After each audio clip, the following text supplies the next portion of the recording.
All right, sports fans, Big D back, and I've got two checker flags because we're doing two race previews of two of the biggest auto races in the world for Memorial Day weekend. We're talking Indy 500 and Coke 600 on the Big D podcast.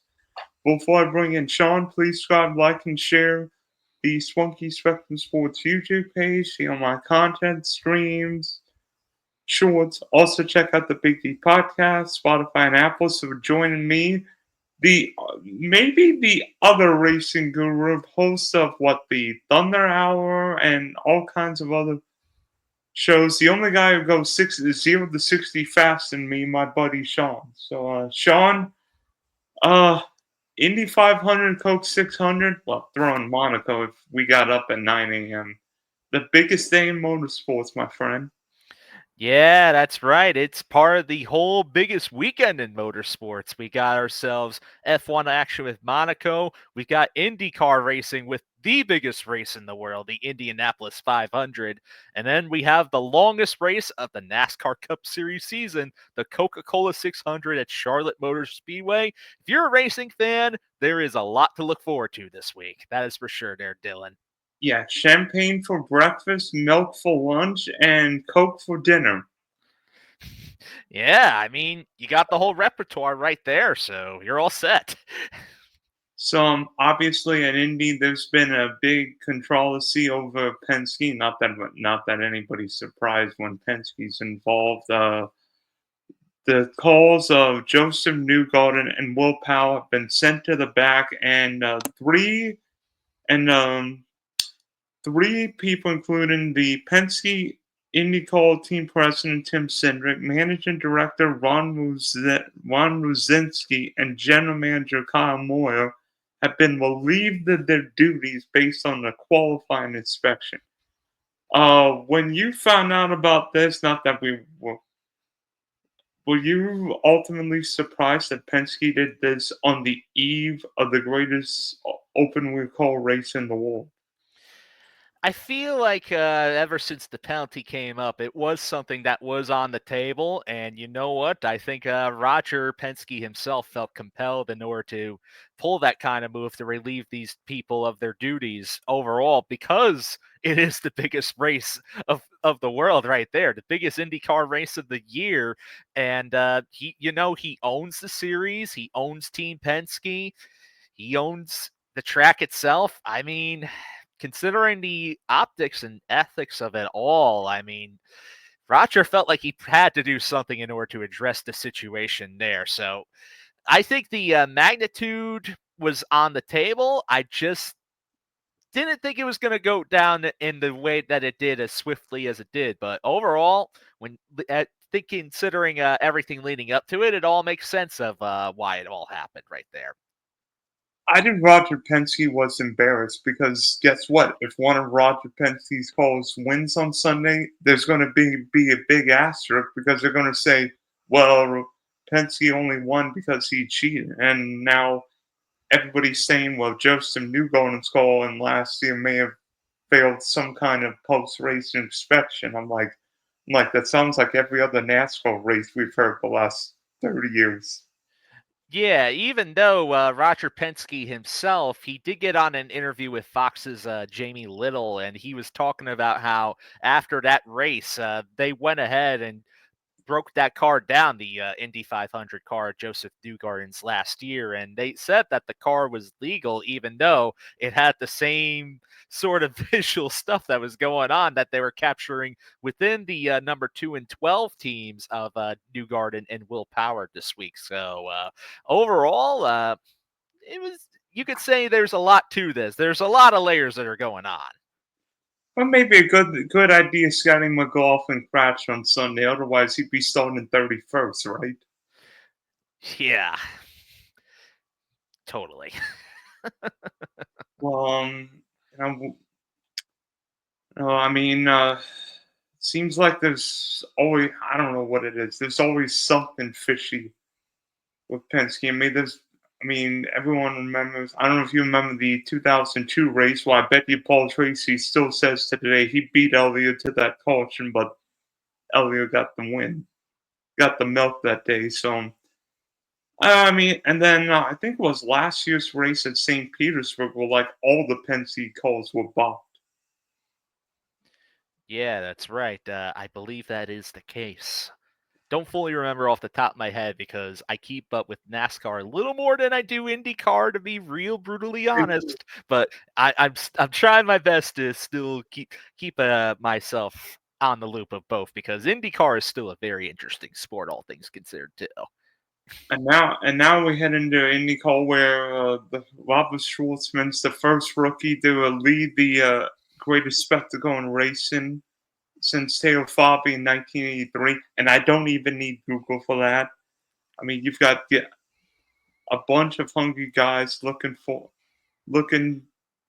to get their wins. A bunch of guys looking to get their first taste of milk, whether it be a paddle award, an Alex Palou, Scott Dixon looking for victory number two. The Penske calls looking to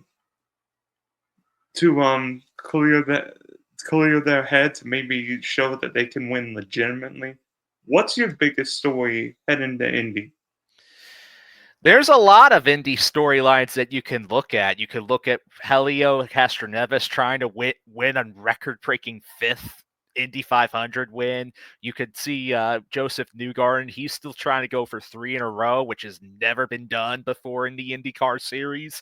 You got Alex Palou, who's been winning almost every single race this season in the IndyCar series, looking for his first, and he's one of the top favorites right there. Or you could think of Pato O'Ward, who came close a couple of times. He finished runner-up twice overall there, and there's just a lot of little storylines that are just happening, and it's a big race. And you can even mention one particular storyline that connects with NASCAR there. Kyle Larson attempting to double and trying to make it through all 1,100 miles between both races right there, too.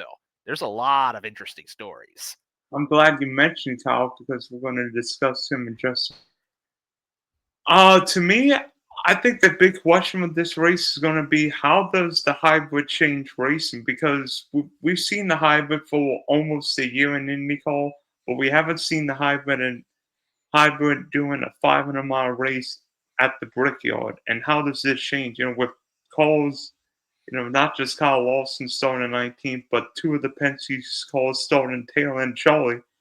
Will these teams be able to calls be able to pass, or will it be basically follow the leader, and everybody's trying to save fuel because nobody wants to lead and sort of like hyper mile, like we saw at Daytona and Talladega where Elton Sawyer complained about said there was 60 something lead change, and I'm like, yeah, because nobody wanted the lead.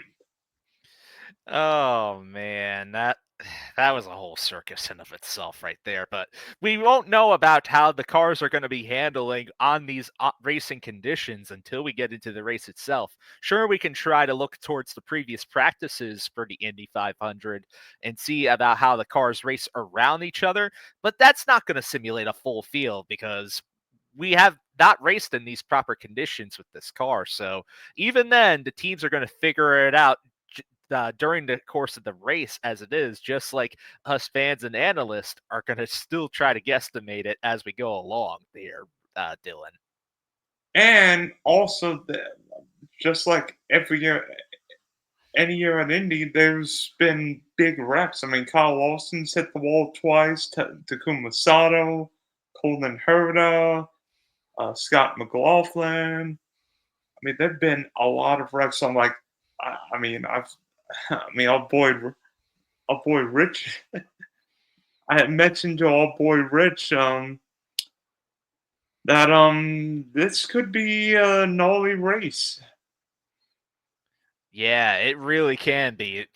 There's always been a lot of wild elements towards the Indy 500 in past years that sometimes has led to some real unpredictable moments. I can definitely foresee some interesting things happen, whether it's wrecks or something wild where somebody has a technical issue at the wrong time, and that just goes forth and brings about chaos. Like, boom, man. Yeah, you imagine somebody blows up at lap 158, and then it's like, well, you can't pit because it's out the window, but you can't stay out because that might be the last caution you get. Yeah, exactly. I mean, you also got to think about the different drivers and how they'll approach this race too. Some drivers want to make sure they're there by the end, or if you're like, say, Kyle Larson, for example, you want to try to make sure that you run all the miles because you're trying to accomplish the feat of being just the second driver ever to run through all 1,100 miles there, Dylan. So, speaking of Larson, what do you think about his prospects in order to do the double this year? Do you think he's going to go all the way there, Dylan? Mother Nature allows it. I think Kyle Lawson's got a prime opportunity to complete all 1,100 miles. Yeah, I certainly think that's on the table right there too. If anything, I think that his IndyCar tenure here with the Indy 500, I think that's the race that concerns me a little bit more than the Coke 600 at Charlotte, especially because I think for the Coke 600, he's got pretty much the best team in the business right behind him, and they're going to have a fast car for that 500. I mean, the 600 there. Whereas Arrow McLaren, he's not as experienced in the Indy cars as much as a NASCAR Cup car, but I do think though that as he figures the car out, he is definitely gonna be able to get a hang of it for sure. I think.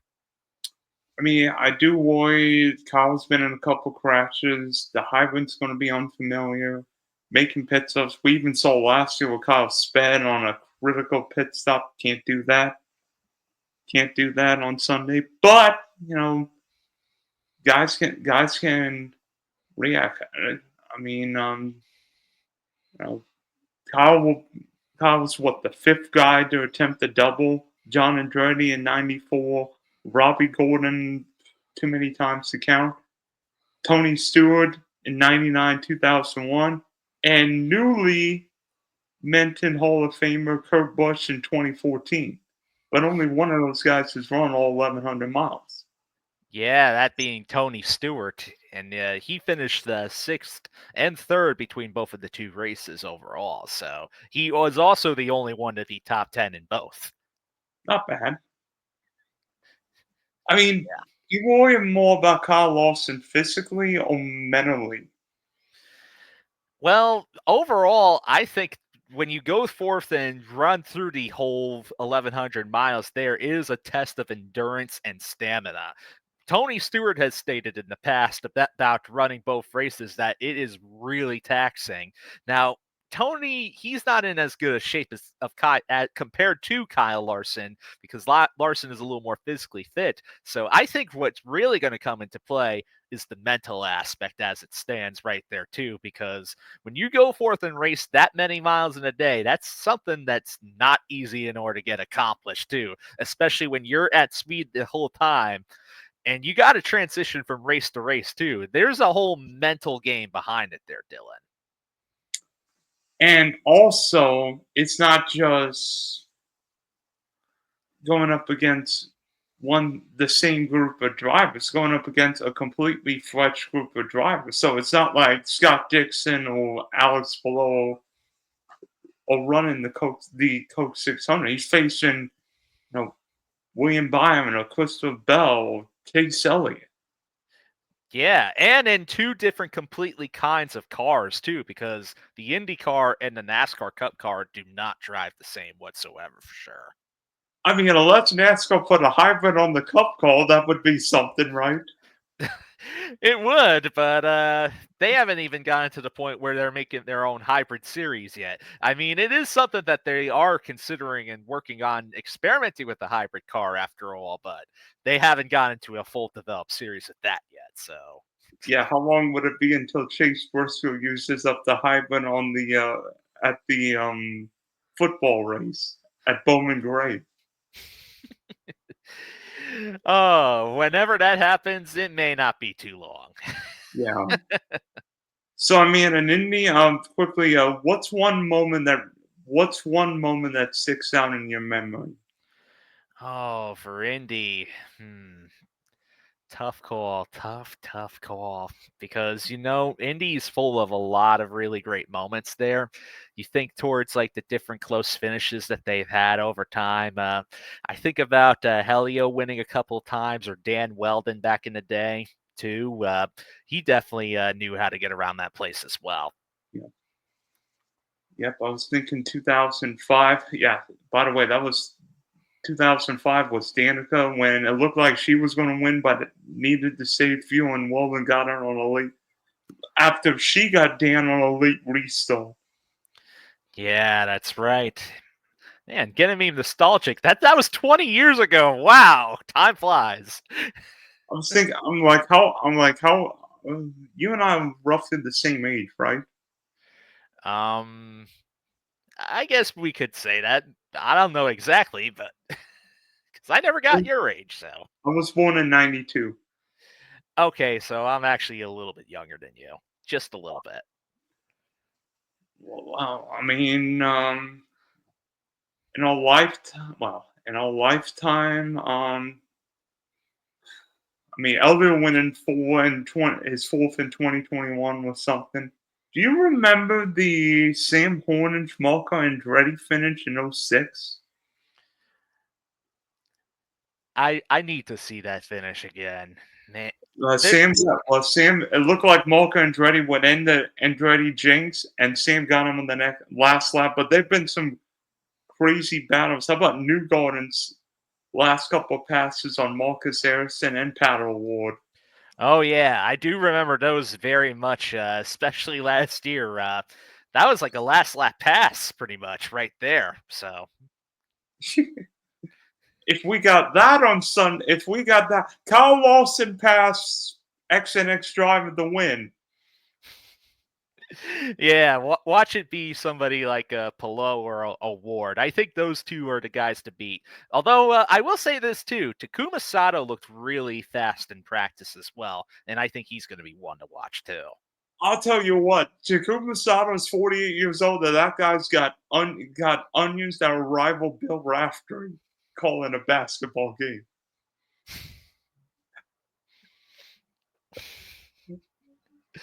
Man, oh man. But either way, I think it is going to be a pretty exciting race on Sunday for the Indy 500. Definitely going to be worth tuning in for that one. Just hope Mother Nature lets Kyle run all the laps. Yeah, please, I do want to see Kyle give it a good, honest attempt and go all the way. Seriously, I hope he can make it through both races. Okay, so now to the series we're more familiar with, the Coca-Cola 600. If we were using a major terminology like golf last week, Coke 600 is clearly one of those majors. With Daytona, Charlotte, Indy, and Darlington. It's one of those races. Coke 600 is one of those races that, if you want to be a GOAT, you need that win on your resume. Yeah, there is definitely a lot of value right there when it comes to Coca-Cola 600. Some of the biggest stars in NASCAR of all time have won that race, and in the case of some of them, even multiple times. So it's a very big event because it is the longest race of the year. It is a real challenge, a real endurance test, right? There for these teams because the teams have to always adjust the cars to keep up with the track too, because the track races differently towards the day, and then as it transitions towards the later stages, because there's 4 stages of this race, the cars are going to handle much differently. There's going to be drivers and teams that will come and go, and then there are drivers that, well, they don't keep up. They're going to be left in the dust right there, Dylan. And not always, but there've been some flat beatings in this race. Kyle Busch, I think, led like 8,000 laps in one of these races. Martin Truex, I don't remember what year it was, 16 or 17. It was 2017 for Truex and 2018 for Busch. That was something actually that was a brief talking point on our latest RaceGuru Thunder Hour that we recorded there between myself and Rich Mileto there. And Truex, he led all but 8 of the laps the the year he won in 2017. And then Kyle Busch was like the next closest driver ever, where he led around like 370 or so of the 400 laps. So total domination by Toyota. Toyota was the manufacturer to beat back then at Charlotte. And then I think Kyle Lawson led a bunch of laps when he finally won a race over 400 miles in 2021. Yeah, that's right. He did win there. But Kyle, he's not had the same stroke of luck, unfortunately, since they've been to the next gen car at Charlotte. In fact, Well, Hendrick Motorsports, outside of William Byron, hasn't really had the greatest amount of success. well, Kyle didn't get to race one of those races, and we know why. Chase Elliott punted Denny Hamlin. I think William Byron was involved in at least one of the big ones in 22. And then he finished second to Blaney. I think Byron finished second to Blaney in the Monday race 2 years ago. Yeah, and then Byron was just short of getting the victory in last year's race before it got shortened due to rain, and then Christopher Bell ended up winning. And he's got a million races to celebrate another win. Surprise! So interesting. There isn't another mile and a half race that's longer than 400 miles. Now add 600 miles. So it's a Coke 600 hard on the call, hard on the crew chief, or harder not Kyle Lawson was standing on the driver. It's hard on everything right there, Dylan. It's not if you wanted to make a case for what the easiest thing might arguably be, it might be the tires. But even then, you know how these teams are in the NASCAR Cup Series, where they're going to push the tires to their absolute limit and give them the lowest amount of pressure, give them the most amount of grip possible, and or to try to make these cars get the most possible speed and grip across the track. But it's tough for these teams because they have to keep up with the track conditions, as mentioned, and the track conditions are going to be constantly changing after each and every stage. And then the drivers, it's a long race. These drivers, they're used to the whole 400 and 500 lap kind of thing. When you add an extra 100 miles, usually by the last 100, they're like, all right, is this race over yet? I'm ready to kind of pack it in here, unless they're right there fighting for the win, in which case, I mean, all bets are off. Yeah, I mean, guys don't really pace themselves now. They run hard out, but back 20, 30 years ago, you would see guys intentionally not run 100%. I mean, I remember races where Matt Kenseth wouldn't be hurt the first 200, 300 laps, and all of a sudden, the 17 calls running P3, and I'm like, oh yeah. Or like the 29 calls running P2, I'm like, yeah, because they beat people. Those guys beat people with their brain. And that's very much a signature trait of both Matt Kenseth and Kevin Harvick all throughout their entire Cup seasons. Just being right there and riding along and then showing up right where it matters at the end. Those two have been notorious for doing that throughout their careers. Yeah, Mister, where did he come from? Yeah, the closer, Kevin Harvick. And Dale Jr. fans are still into shock over the 2011 race where he ran out of gas. Yeah, and he was very close to doing that too. Just needed a little bit more, and then Junior would have had that victory. Still a shame to see. I'm thinking, Dale, yeah. So honestly, with NASCAR heading on Prime, do you think? I mean, what do you think about Prime having the next five Cup Series race? Because we've seen Prime host NFL games for a couple of years now on Thursday night. What about Prime hosting NASCAR? I'm very curious to see how it's going to go. I've looked at the broadcast talent as far as Amazon Prime is concerned, and I do think Prime has good talents behind them as far as who's in the booth, who's doing pre-race and pit reporting. There's a lot of proven people out there that are going to be able to cover this race overall, so it should be pretty exciting to see. I'm considering how Prime has heavily invested into the production of sporting events, and you could see that within the NFL particularly. Uh, I'm curious to see what they're going to do with the NASCAR Cup Series racing, and it's a brand new provider, so it'll be a new direction. And they've already started mentioning things that I'm already liking, such as the fact of the matter is they mentioned already they're not going to do full screen commercials unless there is cautions. It's only side by sides when it's green, which really I do think that's a positive direction considering the broadcast provider we've just been dealing with, Fox, didn't always like to do that, for example. Yeah, and maybe just having Dale Jr. in the booth will make things more interesting. And not that I think more people are going to be watching, seeing Dale Jr. in the booth. Yeah, I think that is also going to be a big factor right there too, because you also have to remember he ended up skipping out NBC last year in order to help get the deal together with Prime. Because yeah, so we haven't heard Dale call a race like this since 2023 in the Cup Series. Yeah, yeah. You know what Prime should do? You know what Prime should do? One of these days, do the Indy 500, Coke 600, Coke 600. I don't know if that would ever happen again, but maybe, maybe just have Prime. I mean, I don't think we could ever run the Indy 500 at night. I don't think Penske will put up lights at the booth yet. Nope, I don't think they're going to do that either. I mean, there are two tracks.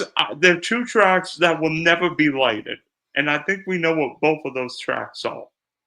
Indy and Talladega. Logistically, it's impossible.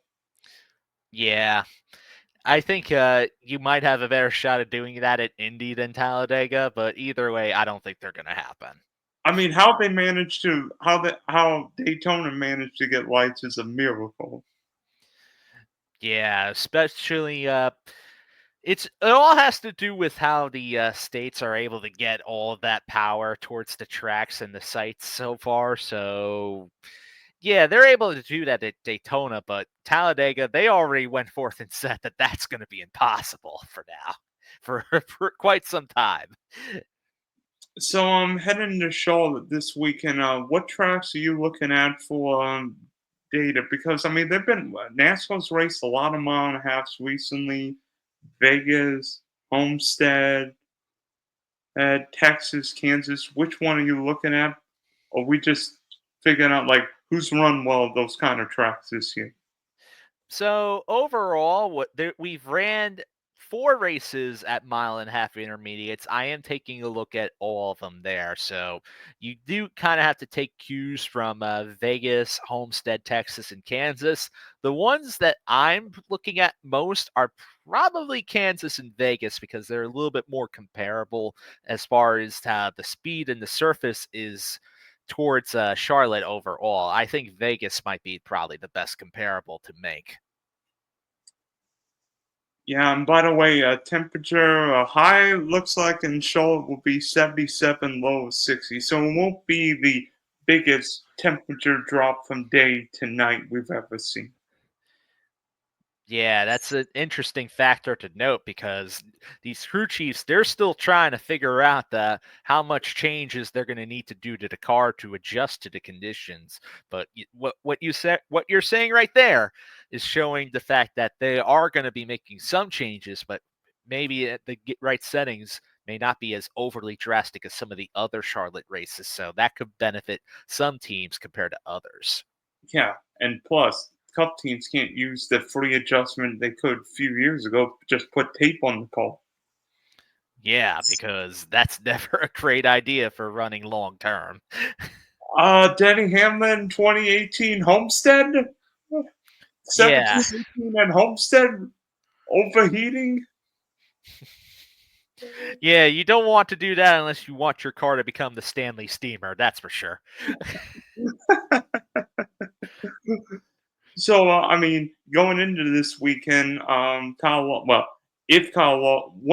Lawson runs the Coke 600, because if there's rain at Indy, he'll be at Charlotte. He'll be at Charlotte faster than the Hendon Motorsports plane can get there.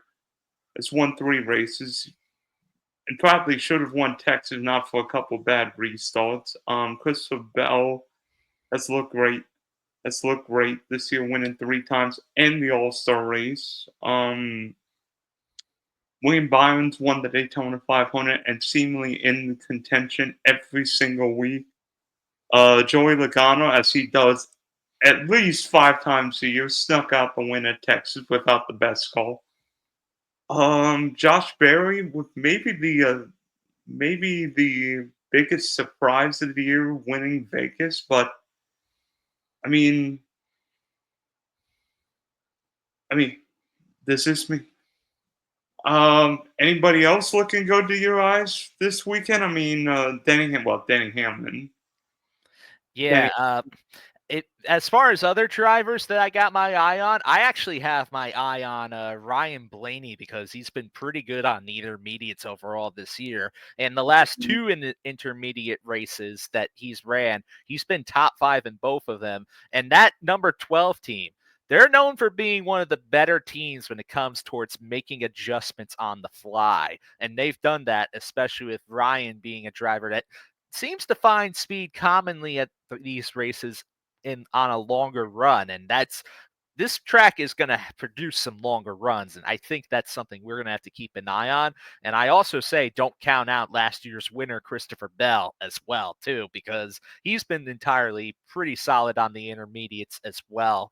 And if you wanted to get me at a long shot that I kind of like somebody that isn't as obvious but I think could be worth watching, keep an eye on Ross Chastain.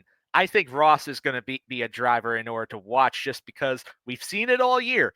Trackhouse racing, they've never had the best qualifying runs. But what always happens, and this has happened so many times, is they always adjust the car throughout the race and they get that car fine tuned. And then by the end of the races, again, you could say it's like Harvick and Kenseth back in the day. He somehow finds his way to either getting close to or inside the top 10 on a regular basis all throughout the season. And considering that this is a longer race than normal, they're going to have more time in order to figure out that car in order to really make it good. And also another statistic right there. Who has led the most laps at Charlotte in the next gen car? Ross Chastain. There you go. yeah, it seems like Ross likes his portion of the schedule, not just 600, but next weekend in Nashville.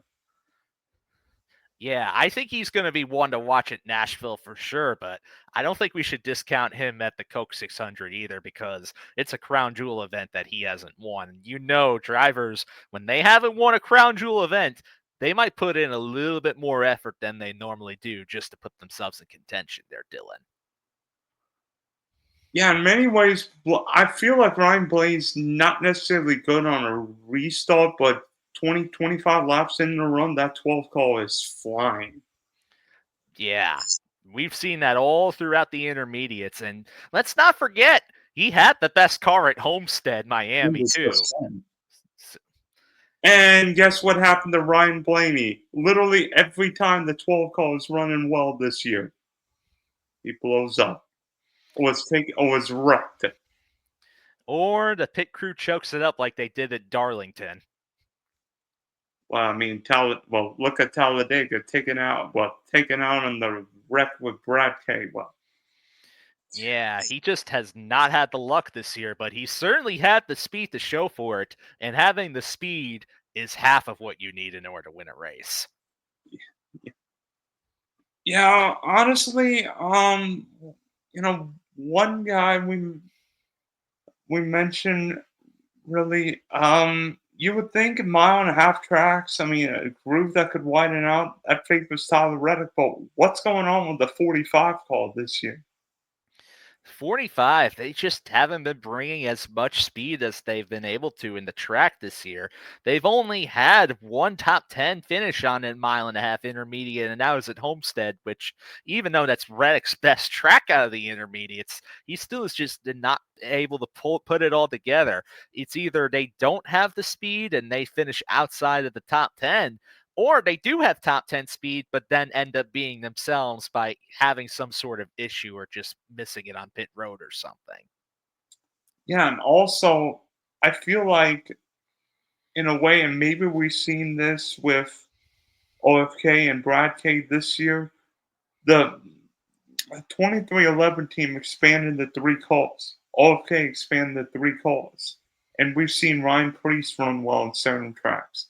Bubba's Yes. run well at certain tracks. Maybe going from 2 to 3 cars is proven to be too much of a challenge. It's a whole adjustment period for these teams because they're not used in order to spreading out the resources like that. So until the third team essentially builds their notebook there, it's kind of a struggle for all these teams to get on the same track that they're used to. And also the way that the track conditions change year over year on these tracks too, with the surface being more worn out than before, that also plays a factor right into it too. But you touched upon RFK Racing and Ryan Preece. Ryan Preece is a driver that I think is severely underrated, and I think he's somebody that I think could have a really great run at Charlotte this year. And you know what? He's actually finished top 10 at 3 of the 4 races at the mile-and-a-half intermediates. And the fourth one that he didn't do it was Texas, where he was on track in order to compete for another top 10 until he got wrecked right there. Yeah. So obviously, with the news that Tim Cindric left the Penske IndyCar team, the big question is going to be what happens to Austin Cindric, because Austin Cindric's won Talladega in the playoffs. But does this mean Austin Cindric stays at Penske on number? Well, I think regarding Austin Cindric, I think it's going to, let's just put it this way. I think he's now going to be evaluated the same way that Ryan and Joey are going to be evaluated.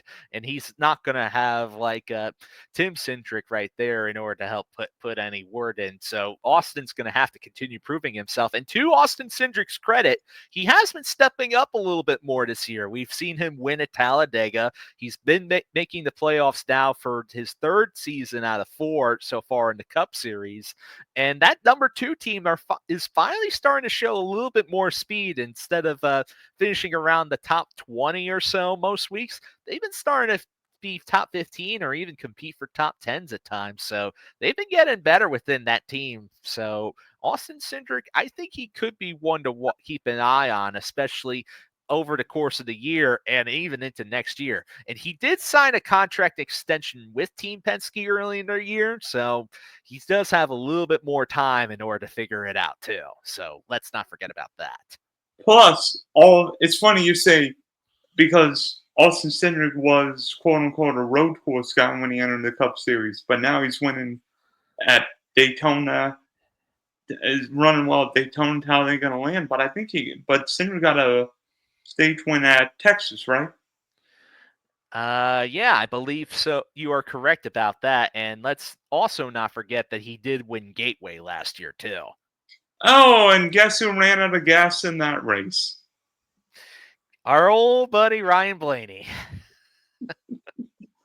Thank goodness he didn't run on the fuel at Iowa, but that's a story for another day.